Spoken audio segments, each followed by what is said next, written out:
looking at probability. It's focused up from the past 4 exams from the NCFE. So it's exam style questions. And what I would say is the questions differ, obviously, when we're talking about the actual topic, but you'll see that there's a pattern of what the question's actually asking you to pull out of the written kind of information.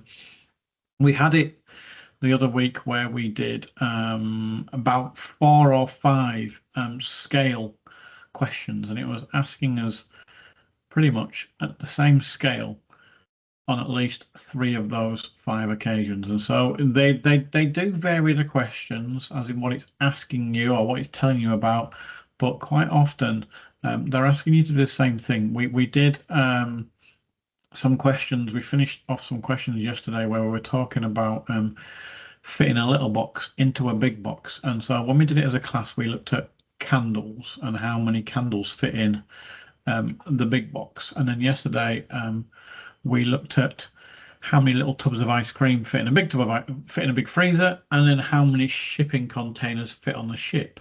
So if you get used to the process of what it's asking you to do, it will help you prepare for an exam and understand that quite often it's asking you the same thing, just a different topic. So if we look at these, NC obviously means non-calculator, and the 2138 is the paper that it came from. So when you click onto that NCFE online website, if it's way down your emails, I'll post it again when I post out the recording from today's session, so you'll have that. You'll see these numbers. It might have a few zeros before it, but generally the last 4 digits of the paper is 2138, and NC, it means it comes to that non-calculator section beforehand. So if you want to have a go at not just blank templates for every single question of that topic, but an exam when it's timing and counting down, putting you a bit of pressure, then those are the ones to do. But as I say, they don't get marked by NCFE, so you have to make a note in your notes and send me all your pictures or your answers, or open up the answers first and then kind of give yourself a bit of a self-check. Okay, so let's jump in. 71% of the Earth's, and you might notice that we've had some of these questions before because they cover multiple topics. 71% of the Earth's surface is water, the rest is land. And what is the probability that the meteorite which crashes at random onto Earth's surface will crash onto land? So we looked at this question when we looked at percentage, because I literally typed in search percentage on those 4 papers, and any question that had the little symbol, it came up as this is a percentage question. So it's kind of. So I draw a picture of the Earth, not very well. So we've got a bit of land there, bit of land there, and a bit of land there. Okay. So we've got a meteor coming on, going to hit on the Earth, and it's going to crash. We don't know it's going to crash, but it's going to say it'll land on the Earth's surface. Well, on land. Well, 71% is water.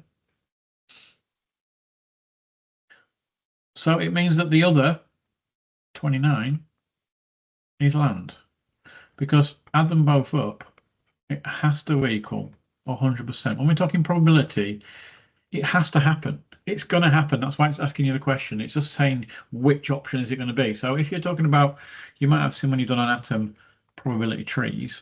So in this case, water and land, that's 71, and then that's 29%. So each one of the little, as you say, little crocodile mouths has to add up to 100. Or in some cases, if it's showing it as a decimal,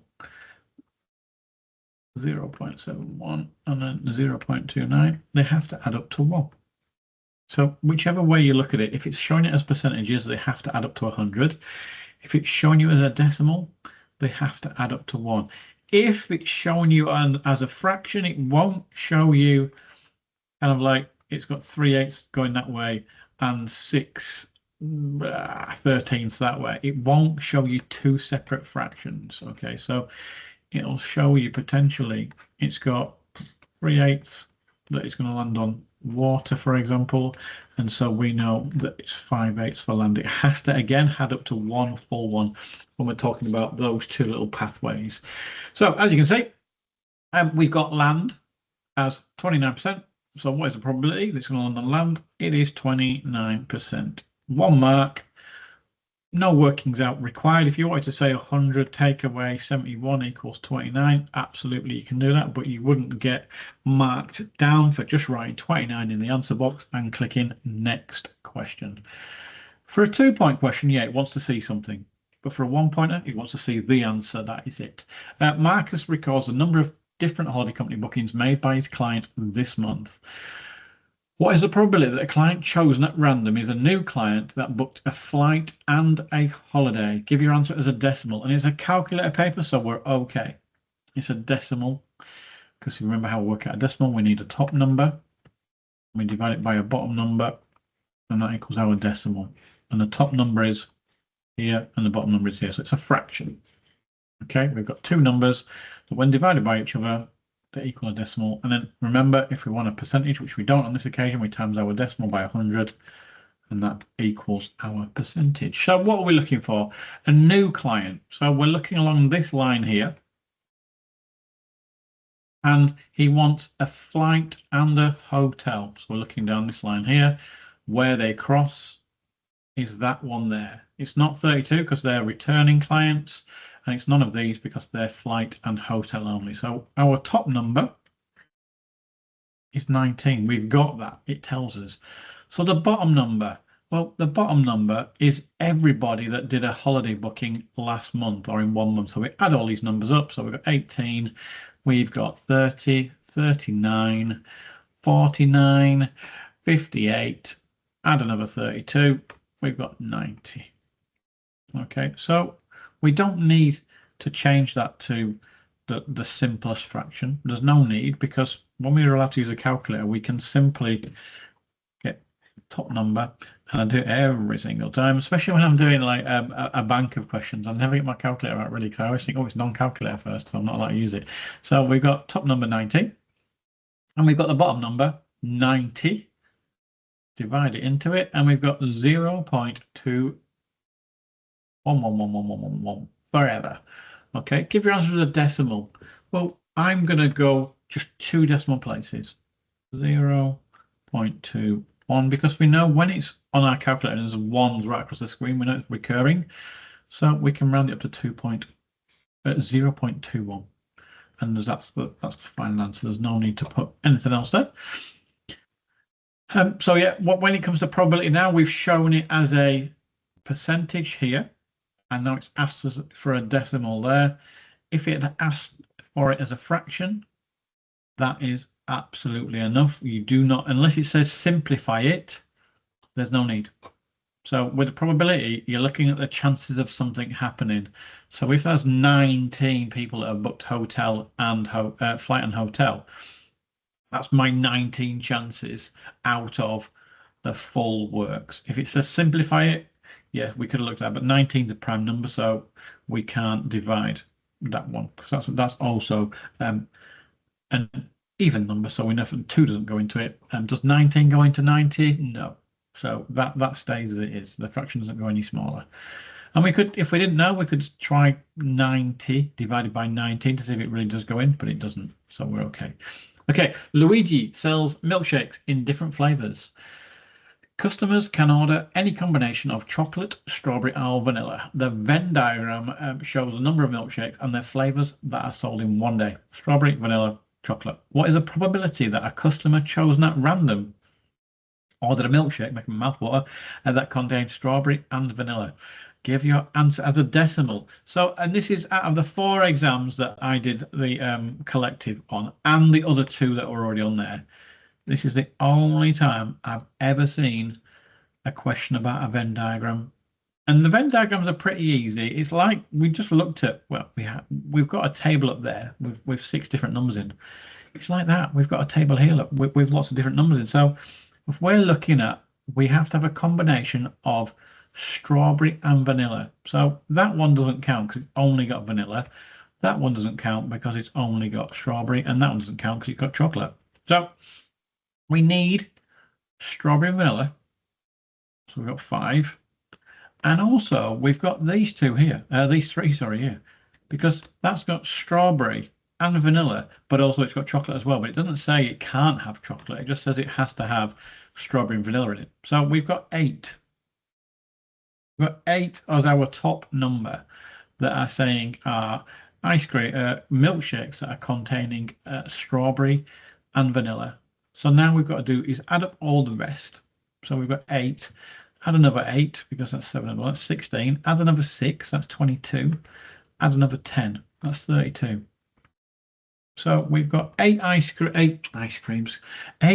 milkshakes out of a possible 32 that contain both strawberry and vanilla. As a fraction, yes, we could, if we had to simplify that, because they're both even. It doesn't say, it wants it as a decimal, so we're going to go top number divided by the bottom number, and that straight away, without any kind of, gives us our decimal. If it doesn't say anything other than 25%, I'm going to cry. Divided by 32 equals 25%. So, because 4 times 8 is 32. So we've got one lot of 8. So we've got 25%. Oh, it wants it as a decimal, doesn't it? So that's me thinking one step ahead of the game there. It wants it as a decimal, so 0.25. That's 2 marks. We've shown where we've got the information from here, and we know what we have to do with that information as a fraction to get it into a decimal. So we've got our 2 points by demonstrating that process again. Similar, again, you'll notice different exam paper 2132 and 2138, but it's a very similar worded question in the fact that it's giving you a bit of a story, and it wants this one as a fraction now. And it's a calculator paper, so that's okay. We've got this. We might not need a calculator, but we're allowed to use it if we do. Matt wants to cycle to his friend's house tomorrow. There is a 0.34 chance of the rain forecast for tomorrow. What is the probability it does not rain? So remember what I said about the crocodile. Well, not bigger than small. That's a different crocodile. But this crocodile, we know that 0.34 is rain. So there has to be a number here that's not rain. And if we think that it has to add up to 1, because it's decimals, it's not percentage, it's not 100, but it's still kind of 100, isn't it? We're looking at, if we do 1, take away 0.34, what do we get? So if we do 100, take away 34, we get 66. And there's a point. We're there. So we now know that it's not going to rain tomorrow, and he's got a 0.66 chance of it not raining tomorrow. It says, give your answer as a fraction. Well, if we go this, and I'm not putting it as a fraction like that, because that wouldn't be a fraction, because you can't have a decimal in a fraction. You can't have a decimal place in a fraction. But if we were to do that, okay, that's what I'm saying is the probability as a loose fraction. It's not a real fraction because it's got a decimal place in there. But if we were to times both those numbers by 100, because ultimately that's what you have to do when you've got a decimal to get it into a percentage.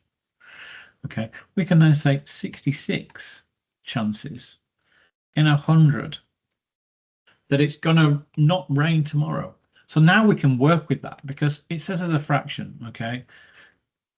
We can work with that, can't we? I mean, would I be tempted to leave it like that? I might even be tempted to leave it like that because it doesn't say simplify it, but we will do just to see where we can get to. So we can divide them both by 2.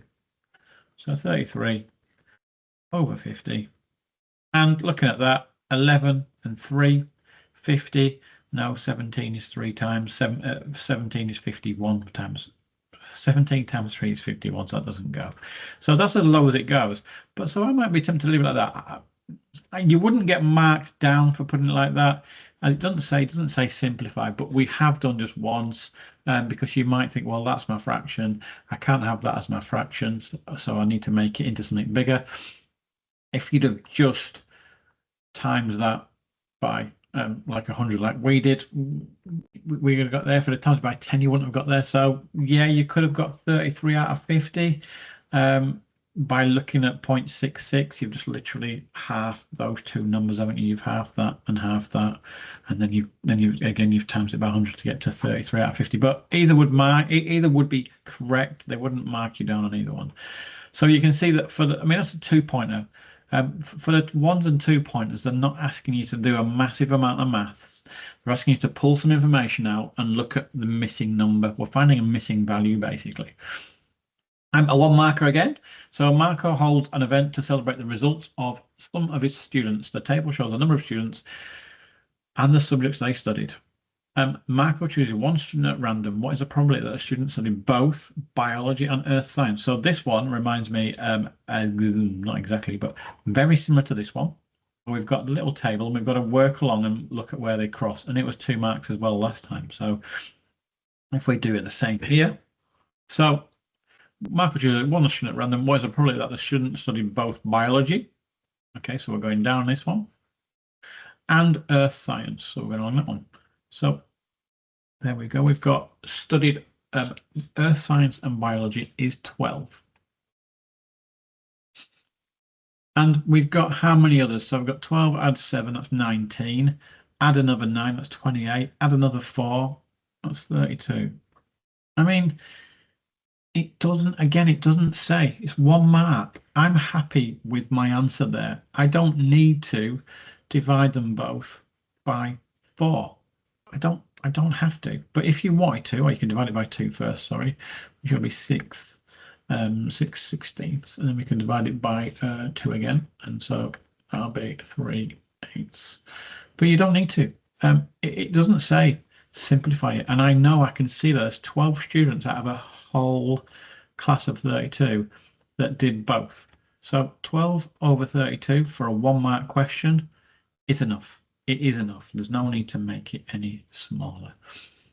Okay, and then the last probability question, the last but one probability question on those 4 papers. We've seen this one before, but we'll look at it again. And I don't know why it popped up. I think it popped up on numbers, on number problems. Take a calculator question. Jessica looks at online reviews for a caravan she wants to buy. She finds that 545 reviews online and 294 of them are excellent. She reads one review at random. What is the probability? Jessica reads a review rated as excellent, because that's like alliteration there, lots of rs. So we've got 294 over 545. I mean, all that storytelling is useful because it allows you to build up a picture and visualize it, but ultimately they're saying to you, what percentage is 294 of 545? And that's what we've got here. Look, we've got what percentage of that. So we know it as a fraction, it's 294 parts of 545. And if we divide the top number by the bottom number, we're going to get our decimal. But we want a percentage. So once we get our, I was going to put a line underneath that. But we want it as a percentage. So once we get our decimal, we times our decimal by 100. And we know we've got our percentage. It's a calculator paper, so there's no issues with opening up our calculator and getting it on the screen. 294 divided by 545 decimal times by 100 percentage. 53.94. 53.94. You're going to get a mark for 53.94. You're going to get a mark for 54 because you've run up to the nearest one, and you'll also get a mark for 1 decimal place. Where's my pen gone? At 53.9. So as long as you've rounded it up correctly, it's not asked you to round it up. So I'm keeping mine as 53.94. I know there's more decimal places, but generally 2 decimal places is where they want you to put your number. If you looked at the 9-4, the number after that 9 was another 4, so that stays as a 4. And so if we're doing 1 decimal place, we'll look at the second number, which is a 4. So if it's a 1 decimal place we're looking at, it's 53.9. And then if we're rounding up to the nearest whole number, we're looking at that 9 there. So it's not below 4. It's not 4, 3, 2, or 1. It's a 5, 6, 7, 8, or a 9. So it goes up to 54. So we've got 54% at 53.9, or as I would write, 2 decimal places, 53.94, but you would not get marked down for rounding as long as you rounded it up correctly. Okay. 2 markers. So if you've noticed all these questions, I don't think there was one worth more than 2 marks. Let's just quickly roll up. No, so we can definitely see that 1, 2, 3, 4, 5, 6, 7 questions in 4 exam papers on probably. So nearly two questions per paper that will involve some kind of probability process that you have to do. But it's never worth more than 2 marks. And I'm not saying those are the easy questions because it's worth less marks. It's obviously only easy if you know the process. So for me, the 1 and 2 markers are good ones because it's not asking you to do a great deal. But if you don't know what it's asking you to do, those marks are the hardest ones to get. So please, please, please, when I'm saying, oh, it's only 2 marker, don't think, oh, yeah, it's a piece of cake. If you don't know the process, then it's not an easy question. So it's knowing the process for each topic, each kind of area of questioning. Right, Munya cares for 16 residents. The table shows the number of residents in different age groups and the level of care they require. Okay, what is the probability that one of these residents chosen at random is 85 or over and requires level 4 care? Give us as a percentage. So it's the same as the table. So we've got level 4 care. We're going along that line. And 85 or over going down that line. So we're going down there and we can see that they cross there, went right along. So we've got 5 as our top number. And our bottom number, I can check that Munya's not done a math right, but I'm trusting Munya because she says 16. So I'm actually trusting Munya here. And it might save me a bit of time. I could add them up just in case, but I don't need to. Oh. Don't know. 14. Oh no, that's total. Flipping out, I'm thinking there's loads more than 16, but that's the totals. I'm like, whoa, Munya has got it wrong. Munya needs to have a holiday because she's not carried up. So we've got 5, 6, 7, 8, 9, 12, 16. Yeah, so those are the totals. So she is correct. So we've got 5 divided by 16 to get our decimal. So 5 divided by 16 will give us 0.3125. So 0.3125. And once we got our decimal, we know to get our percentage, we multiply that by 100.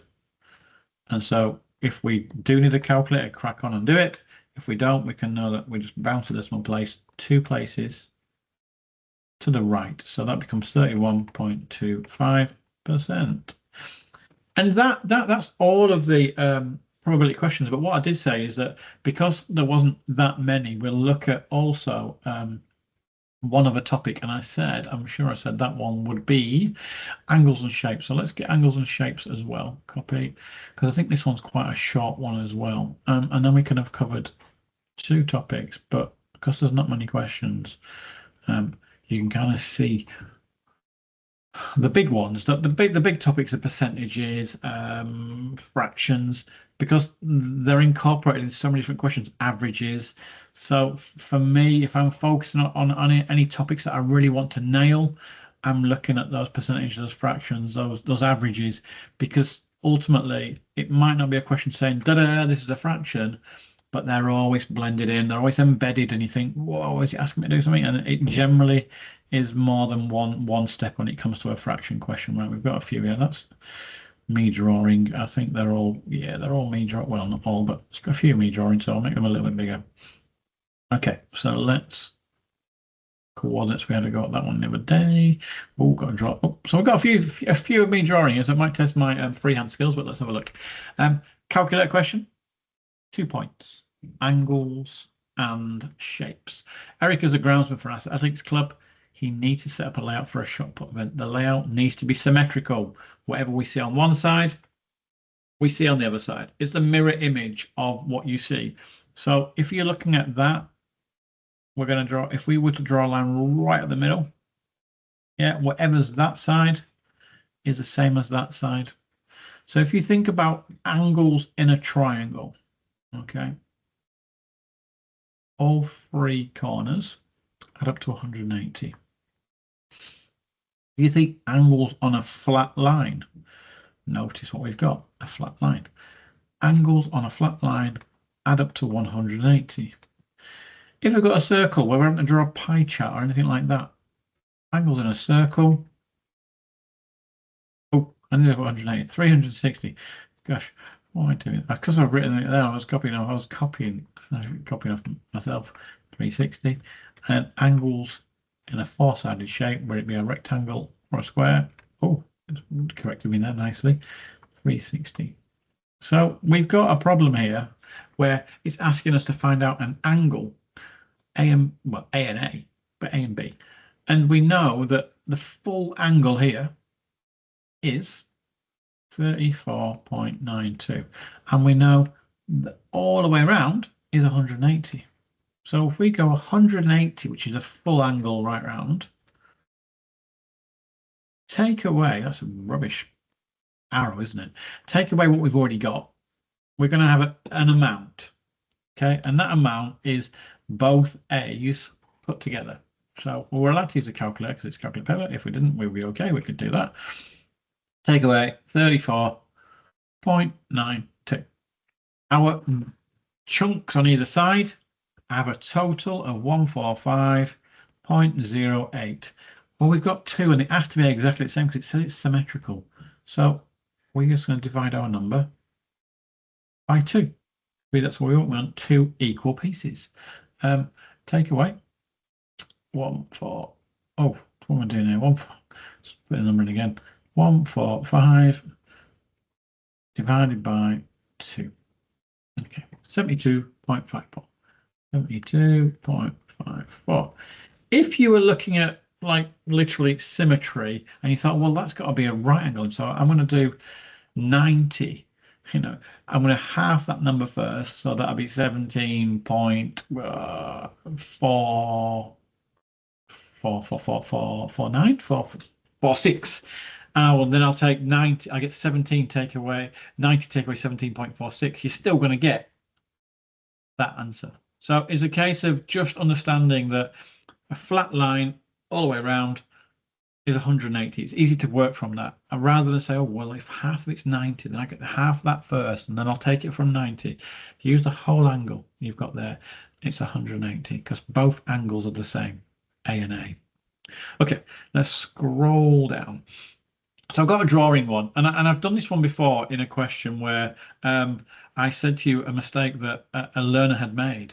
And the learner made not a silly error, but I mean, if you don't know, if you haven't had a go with the tools on the NCFE website, then I suggest before you sit the exam, have a go at the tools, because if you press that little button, it won't happen when I press it, nothing happens. But if I press that little button when it's on the NCFE website, that page disappears and my squared paper becomes the right size. This person did not press that, and so the squared paper did not become the right size. So they freehanded it a little bit, which wouldn't have been the right way, because we can see here, look, 1 centimeter, which is 1 square supposedly, is the same as, so that's on the map, and it's like a sketch, and is the same as 200 centimeters in real life. And we've got here, we're having to do a long jump pit, like the runway and then a sand pit at the end. So we know it's 32 long, so 32 meters long, and we know its wide is 3 meters. Well, we've got 200 centimeters there, and if we know that there's 100 centimeters in 1 meter, then if it's 200 centimeters, we know that on our map, which is 1 centimeter, it actually represents 2 meters. We might just see that straight away. We might not have that kind of not problem, but we might just know that the references when it comes to inches to feet, kilos to grams, milliliters to liters. We might know all that, but if you don't, on that revision sheet again, I think I sent it out last week. I'll send it out again. All the little conversions are there. It's not conversions from like gallons to liters. Normally, if you have a question like that, it gives you those sort of answers. But how many centimeters are in a meter? How many millimeters are in a centimeter? It's just things that knowing makes questions like this a lot easier. So we know now that 1 centimeter is 2 meters. We've got a width there of 3 meters. So our width is going to be 1.5 squares. Okay, because If we double that, that's 3.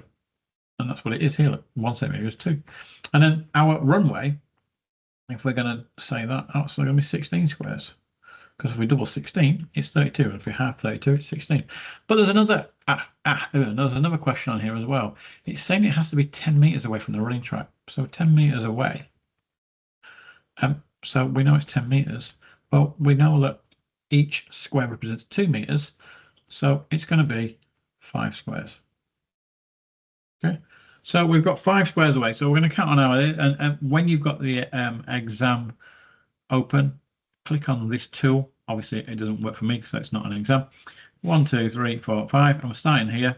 Okay, so that's 5 meters. I'm starting there. I've got 1.5 squares big, so I'm going to go along there, and I'd go 6 now. Gosh, don't run on my own way, you're going to fall over. I'm going to go along in a straight line using the tools on the website, on the exam, and I've got 1, 2, 3, 4, 5, 6, 7, 8, 9, 10, 11, 12, 13, 14, 15 be about there, so 16 be about here. And so that person failed this question or didn't get any points in this question because they literally run out of space. So they couldn't finish drawing the running track, which was a shame because clearly they knew how to use scale and they had it at 1.5 centimeters, 1.5 squares wide. They just didn't have enough squares to fit the running track on. So please, familiarize yourself with the tools on the NCFE website first, even if it's like learn how to flag a question because you're not sure about it and you can come back to it later. Where you can find, I mean, again, I very rarely see the protractor question where you click on a protractor on the screen, it comes on your screen, you've got to measure an angle. I've seen that probably once on the last 6 exam papers, but on a level 1 paper. I've not seen it on a level 2 paper. Okay, travel agent. Looks like a bedside lamp to me. But he buys a cylindrical rotating notice board to display holiday offers. Amazing. Draw a side elevation. So if we're looking at that from the side, we're looking straight there. I mean, it will be the same if we're looking from the front, wouldn't it? If it's cylindrical, it's the same wherever you look at it. But it's nothing to look at the side. If we're looking from above, then we're looking straight down that way, a plan. So we want a side view. Have I got to create my own scale? Don't have to create my own scale either. So if I'm thinking like that's 1, if that's 2 squares, okay, I'm thinking that's 2 squares. And I'm thinking 1, 2, maybe 4 squares down. I mean, maybe 3. Let's go 3. Let's really kind of like. And then we've got a little tiny strip that comes out the bottom for 1 more square. And then we've got another little square at the bottom. Well, that's not very great. But again, if you're using the tools, you've got a straight line tool. And as you can see, I'm looking at that, straight looking at it like that. And that's the shape it would be. I can't see around the corner. I can't see the hole in the top. I just look at that display that's on there. And that's 1 mark. So again, they're not asking for it to be like, well, obviously they want straight lines because you've got a straight line tool, but they're not asking it to be exactly to scale. I've just drawn it as I see it. And that's my 1 point. You've seen me draw this one before, but I'll draw it again. I mean, the thing is with isometric paper is, again, there's been 1 question, and that's not just in that's in the 6 level 2 papers that are on the NCFE website and the 4 or 5 level 1. So in 10 exam papers, you get to use isometric paper once. And going to the school in the 80s, that's definitely the case. They very rarely got that. The isometric paper out, the 3D paper. When you got that out, well, it set the classroom like really exciting. So not only the box on a flat squared paper, but the isometric paper, amazing. Right, so we can see here that every 1 centimeter on our map, and I call it a map, but on our paper, 1 centimeter is the same as in real life 10 centimeters. Okay. The reason I do it like that is because then I can see that I actually have here, look, I've got 90. I see a 90. I see an 80. I see a 60. And I see a 50. If I know the relationship between the real life and the map is divided by 10, that way, then I can do that easy. If I'm dividing by 10, I'll just take the naught off and just move the decimal place one place in each time. So it's 9, 8, 6, and 5. And now I've got all the measurements that I need. I don't need anything else. I can just freehand go for it. And again, you'd use the little square straight line tool. So I'm going to go 5 from here. 1, 2, 3, 4, 5. That's that line. And I've got to go 6 up the other way. 1, 2, 3, 4, 5, 6. And now I've got my upward ones, and I've got 8 centimeters to go. So I'm going to go 1, 2, 3, 4, 5, 6, 7, 8. And this one's the same. 1, 2, 3, 4, 5, 6, 7, 8. And I've got, which one is it? 1, 2, 3, 4, 5, 6. This one here. 1, 2, 3, 4, 5, 6, 7, 8. I didn't make that one go straight. I made the others two to go straight. It let me down there. I thought it was going to give me a straight line extravaganza, but it didn't. It failed me. Okay, if I was trying to see if I can do that. Oh, there we go. Straight line. Didn't mean to do that. And then what I'm going to do, I'm going to go up in the middle. So I know that halfway along my front of my picture, it goes up to the apex of the roof, and that's 9. So my apex roof is 1, 2, 3. From here, 1. Okay, let's just go. Oh, no, I don't need to draw. 1, 2, 3, 4, 5, 6, 7, 8, 9. So it's that one there. So if you drew up there, you can rub it out, but it's a case of it doesn't show it on the screen, so there'll be no point putting it on there. And then I'll go down to there. Aha, I know how to do it now. I keep my pen on a little bit longer, and it makes it go into a straight line. 1, 2, 3, 4. No, 1, 2, 3, 4, 5. Okay, it didn't look like it was going to be right. Is it going to let me do it here? Yes, look at that. I've been using this electric board for probably 2 years, and I didn't realize that. Yes, man, this is going to change the way I draw. 1, 2, right. 1, 2, 3, 4, 5. There we go, and then line down the other side. There we go. I would actually go back and do those two again, but now I know how to do it. And next time I see this question, it's going to be a perfect house, and that's 2 marks, and it's 2 marks because it's isometric paper. Nothing else. You've still got a scale like you had on here. You still got to figure the scale out like you had on here, but it's 2 marks because it's isometric paper. And the reason this one's 2 marks is because you're doing a drawing, but then you've got an instruction that it has to be somewhere else. So you've got a kind of like, yeah, you can draw it to scale, but can you draw it where I've asked you to draw it? And that one is 1 mark because just draw it. And this one is, can you draw it, but can you draw it using 3D or isometric paper? Ice cream shop. Can't be an ice cream. Right, Luigi manages an ice cream shop. He buys wafers for ice creams. 8 wafers fit to form a circle. Okay, and we just said up there that if we go in a full circle, that all the angles add up to 360. Okay, so he's saying that 8 wafers, and don't think, oh, that's all right, it's quarters.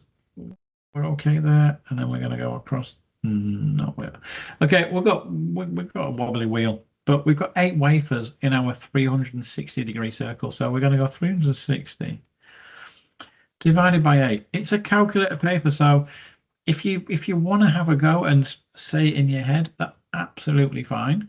If you don't, just go 360. Oh, where's my calculator gone? Oh, it's gone. Okay, 360 divided by 8. Okay, 45. I don't know my mouse returned when I didn't need it. Okay, equals 45. That's your 1 mark for that one. And if mouse is letting me down now. All right, so we've got a couple more drawings to go. We've got a coordinates one, and if you remember, we had on a session the other day, we had the coordinates where we had to label Edinburgh and somewhere Corrado in Brazil. So we had to look at coordinates and label them. It's a 2 mark question because we've got to write 2 sets of coordinates. That is it. No other reason other than we've got to write 2 sets of coordinates. So Marco wants a shed in his garden for his science equipment. He uses the coordinate grid to plan the space for a shed in his garden. The floor of the shed will be a square. So whatever we've got down, we've got across. Whatever we've got across, we've got down. Whatever we've got across, we've got down again. So it's a square. All the sides are the same. Points A and B are two corners of the shed. It tells us that the line A and B shows one side of the shed. Done. Write down possible sets of coordinates for the other two corners. Well, we could go one of two ways. Doesn't matter which way you go. We could go this way. 1, 2. No, we've got 1 to 3. So it's 4 long. So it's a 4. It's a 4 by 4 by 4. Okay. So we could go up to this one and start it at 3 if we wanted to, and then look at that one, and we've got it at 3 there. So we can go like that. And if we did that one, that's fine. And we should also go back 1, 2, 3, 4. We could go to there and do the same there. It wouldn't matter which ones you chose, as long as you chose the pair. So you either choose those two or you choose those two. You can't choose one of each because that will be a funny shaped shed. So I'm going to choose these two. Okay. And the reason I'm choosing that because I'm just going to the right. And maybe it's because I'm right-handed, I don't know. So when you're talking about coordinates, we're talking about along the corridor.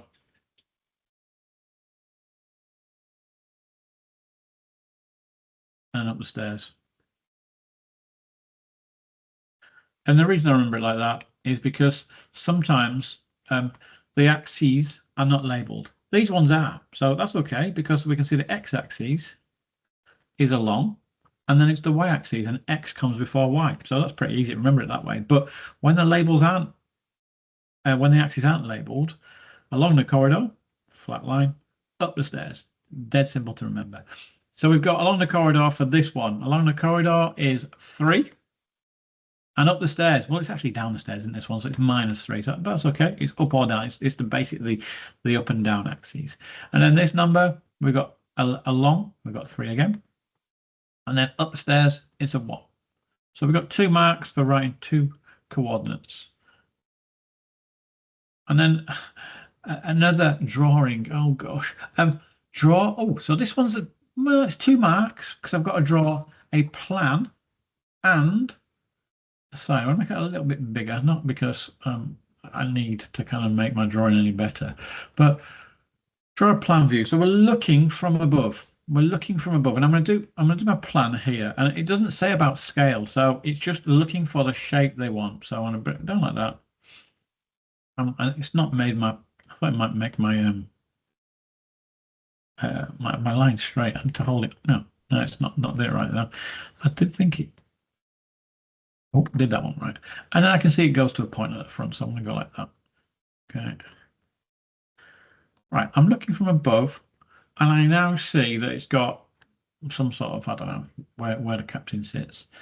And it's looking like it's quite near the back, and it's quite near to the edges. Okay, so I'm going to start on this line here, and I go down right near the edge. I'll go along. Oh, whoa. It didn't when I was trying to draw a straight line, it came with me, so maybe I need to practice my tools. Right. Okay, so I've not, it obviously went a bit wonky there, and you would use the straight line tool so you can draw it. But that is what it looks like from above. And I'm going to use that now because I've got to draw from the side, and I can see that the end of my ship started like that. That's the end of it here. I'm going to go along to there because that's the front of the ship. Okay, and my bottom line, I'm going along to here where it starts. Oh, that is really bad. And then my front part comes up like that. That line is way too wonky. And then I've got my line that goes up. It should start there. And I'm going to go along. I'm going to go down. So I've now looked at my plan. And the second point is because I've lined up my side. So you're getting points. If you'd have drawn that to a different scale or further down, like it's chugging through the sea, then you wouldn't have got the second point. It has to kind of mirror up. So, but if you draw whichever one you drew first, make sure that you've got enough room for the second one and the fact that it matches. Okay. Last question. Can we make that a little bit further down? Okay, let's have a look. The builder cuts a piece of wood to make a frame to lay in concrete. A builder cuts a piece of wood to make a frame to lay the concrete in. Okay, he's putting concrete in there. Sometimes because it's random questions from these exam papers, like I said, when it's a story for 6 or 7 questions, you kind of buy into it. But I'm like talking about ships here. Now we're talking about a builder. So it kind of didn't make sense, but it's a different exam paper, so that's okay. So he cuts a piece of wood to make a frame to put his concrete in. The diagram shows the side view of the frame. That way, looking straight on. The builder thinks that angle A should be more than 170. Is he correct? So it's 2 marks. So we're getting 1 point for saying yes or no, whichever one we decide. Okay, if I run out of time, I've got 13 seconds to go. I don't have time to work it out. I'm just going to tick yes. So if you are running out of time and it is a yes or no question, you've only just had time to read the question. You can see that it's going down to less than 10 seconds. And just write something in the answer box. You want to try and attempt every question. But we've got a little bit of time. We can know, I said to you before, about circles and squares above 360 and then flat lines and triangles above 180. We've got, okay, it's not a square, but it's a 4-sided shape. So we've got 2 right angles there. So if we think about our 360 for all 4 angles, we've got 360, which is all 4 angles. We can take away, that means a right angle, and a right angle means 90. Okay, so if you see a little square in the side of a shape where 2 sides meet, it means that an angle is 90 degrees. So we've got 2 of them. I could do take 90, but I could just say take 180. That's quite easy, isn't it? Take 180. And that leaves me now with 180. And then I've got this little 7.5 to take away. 7.5. So I can see that I've got 172.5 as my angle, because I did 180, take away 7.5, because that's what it says that is. And I can see now I've got 172.5. Builder thinks that angle A should be more than 170. Well, what do you know?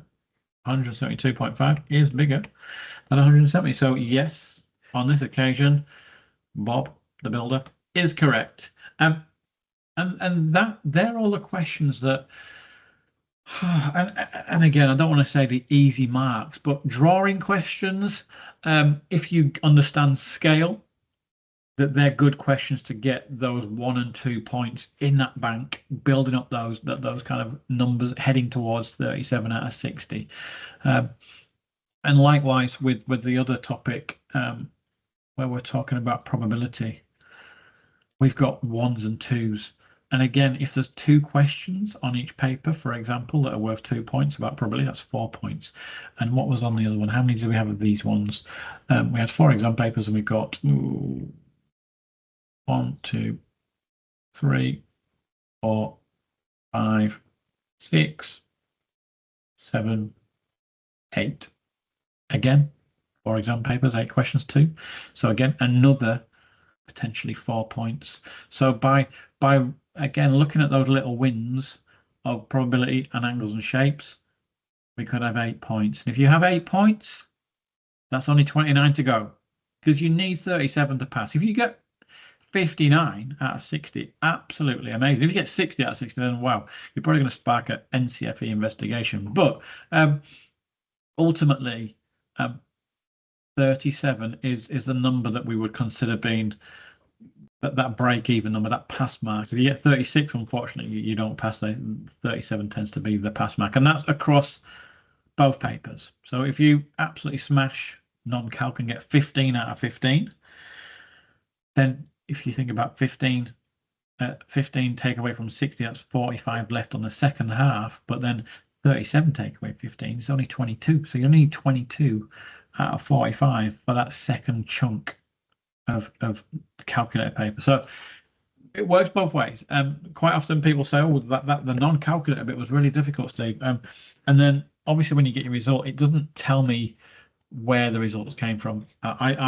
We don't get to see the exam papers that you've sat. We get a breakdown of all the topics that it included, but it doesn't say where those topics fell, if they fell in the non-calc or the calc. So as much as we can help look at those topics that you might have missed out on, because it gives you like a 0%, a 25% if it's a 4 mark and you got 1, a 33% if it's a 1 mark and you got if it's a 3 mark you got 1.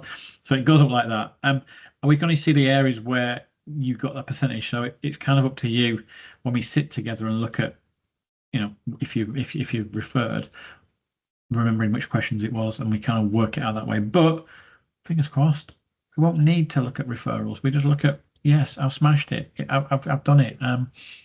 We've had a couple more yesterday that kind of got out the other side, which is amazing.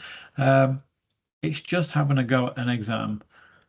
And if you're nervous about exams, then don't put pressure on you don't put pressure on yourself the first time around. Get used to like the setup with the camera behind you, because your mobile phone connects to your laptop for that one exam.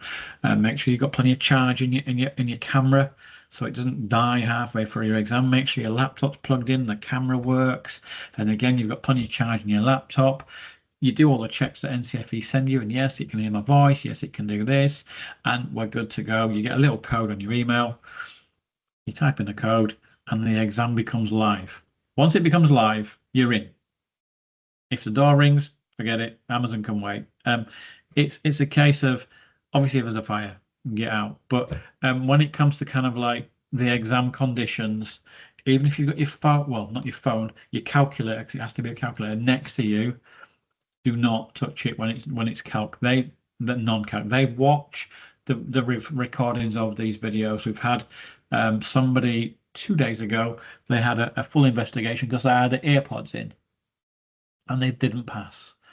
And the reason they didn't pass is because how does the examiner know that you weren't getting information from your AirPods? Because I could be reading the questions out, and I can say, oh, the builder thinks that angle A could be more than 170 and one. So you can almost read the questions out loud. And if there is somebody on your AirPods then that are good at maths, then they get that on A. So please, treat it as an exam. But if you're not 100% sure about the exam conditions, give it a go. And then if you know you run out of time on the calc or the non-calc, or you didn't write, and you wrote a lot of notes, but you couldn't write them on your paper because you ran out of time, you'll then get a feel for the exam. Because ultimately, if you don't pass first time, but you've sat an exam and you've got over that anxiousness and setting up your tech and stuff, the second time you'll be more relaxed. Yeah, I know that goes there. I know I've got to do this. I've got to talk there, and you'll sail through it, because you'll then have an expectation of what it feels like when it's an exam and the time is really ticking. We can do mocks on the NCFE website under time constraints. Of course we can, but actually having the time counting down and knowing it's counting, as in like counting against our exam, puts a little bit of pressure on you. Is there any questions? I know I think I just talked for 1 hour. I mean, I'm hoping that if you did have any questions while I was talking through it, you'd say, Steve, shut up a minute, let me answer a question, because honestly, the floor is always open. You do not have to mute. You can shout at me anytime you want. But if you don't have any questions, then you're good to go. It's time for me to make some dinner. I think I'm going to do fajitas tonight. I'm fancying something a bit spicy. So enjoy your evening. And we all, I've put you all to sleep. Thank you.